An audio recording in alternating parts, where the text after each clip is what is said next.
then you can add from there that it goes directly to Twitter, and then the statuses go there, and the links. If you add photos, for example, then they will be as a link in Twitter.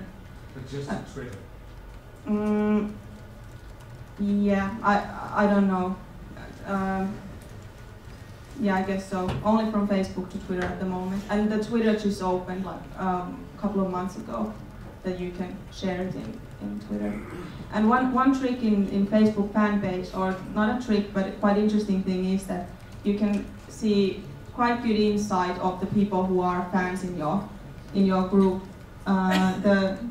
Are they men, female, what age they are, and where are they from? And then you can target messages to them. So if you're thinking of going to Facebook, I would recommend at the moment fan page more than group. It's more active and easier, and you get better data. We had, 2 years ago we had an experience we tried one of the biggest discussion sites.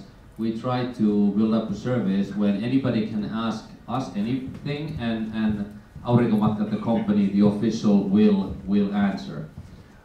We stopped it after 2 days because anybody could ask anything. We had no control over it, and then when anybody can come to the service as a visitor, not registered, and there were answers from the managing director of Aurinkomatkat, so-called. Somebody just came in and used that sign that managing director of Aurinkomatkat, or my name was there. I was answering something, and in fact, of course, it wasn't me. Who else? I don't know who it was. So there are downsides when you have no control over it. Of course, then when you contact who's keeping the service, they will take those comments away, but it's still out of your control. And I'll still continue answering one of the questions there about whether you should go into Facebook or Twitter, or how you can link these contents between. I think the development currently with all the API systems between all these different social networks is quite heavily developing, and whether you should go to LinkedIn or Twitter or etc. in the next 2 years, I think there will only be sort of, you need to create one ID and then you can sort of embed the content. The only thing that I think differs these social networks are the way of adding content. For example, Facebook is more about publishing your own sort of social network. Twitter is more about adding statuses and so forth, and LinkedIn then is probably, I personally use LinkedIn a lot, and I add most of the SlideShare content from there and so forth. So that's from a professional view. I wouldn't be so afraid to open a fan group or fan page to Facebook, because people are there with their own names usually, and it's against Facebook rules if somebody is someone else there.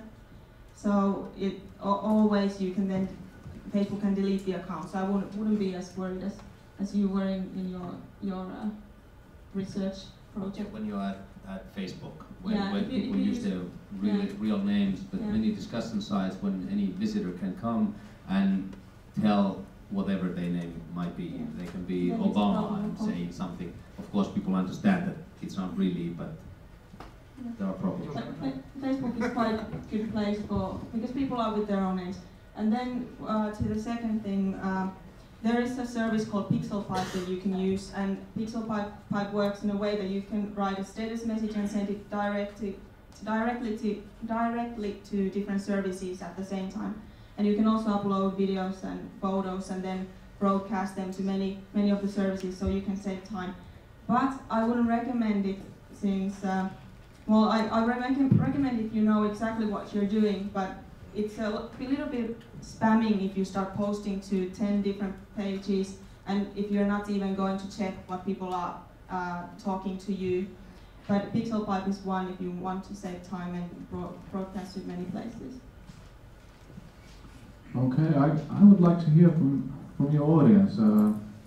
Give us an example or something you tried out and it didn't work or something, so we can get our experts' opinions or So, any tryouts? Okay, it's on the work list tomorrow. I have a question as I your SMS, especially to Robin and Helen. Have you any example for small businesses? We have 200,000 small businesses in Finland, and how we help them in social media?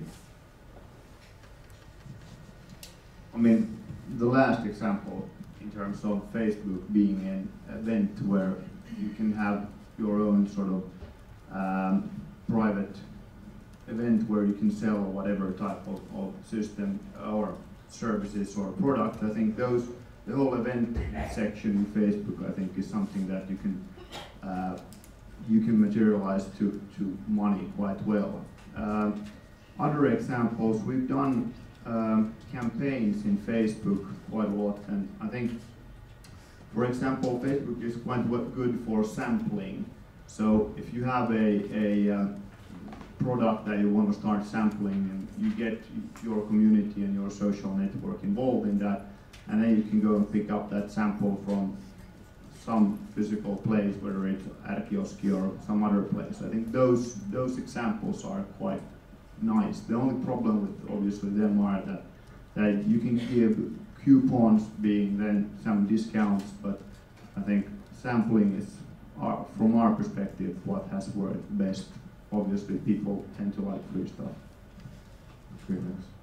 And then I would add also blogs as one really good thing for smaller companies. We've been talking a lot to companies who has only 1 or 2 persons, and they have now started to use blogs and commenting each other and have this kind of network with each other. And I think artists are also quite interesting example, how artists use Twitter, for example, or Facebook, but they promote themselves, their own brand.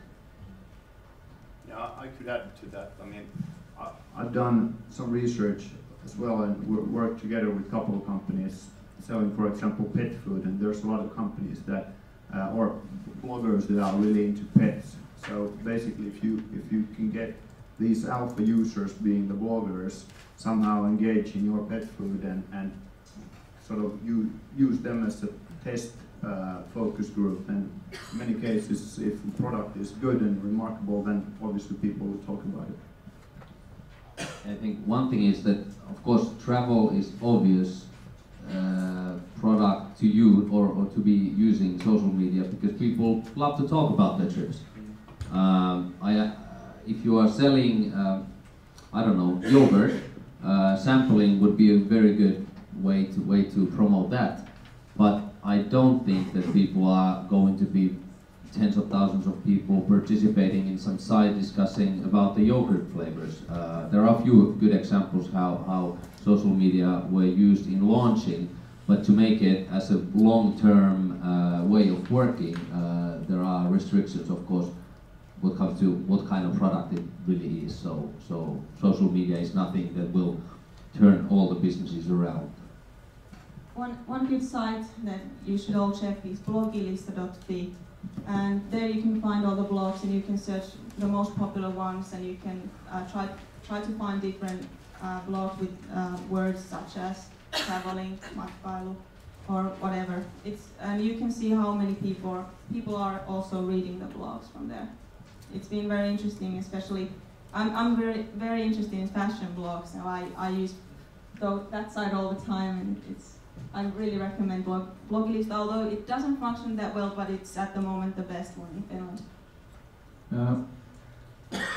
I could approach a timeline question. So if you're not, I think even bigger companies are still wondering, some of them wondering, whether or not to go to social media or not. If this is a relevant question, it's another thing, but as a timeline, if you're not now in Twitter and Facebook and you don't have a Flickr account and you're not using messengers and so on for instant messaging, are you too late? What is the next stage within the customers? I would say social media is like the name. It's a media. It's nothing itself. So the question actually is, do you want people to talk about your product? Being in the coffee table at the work, or being on telephone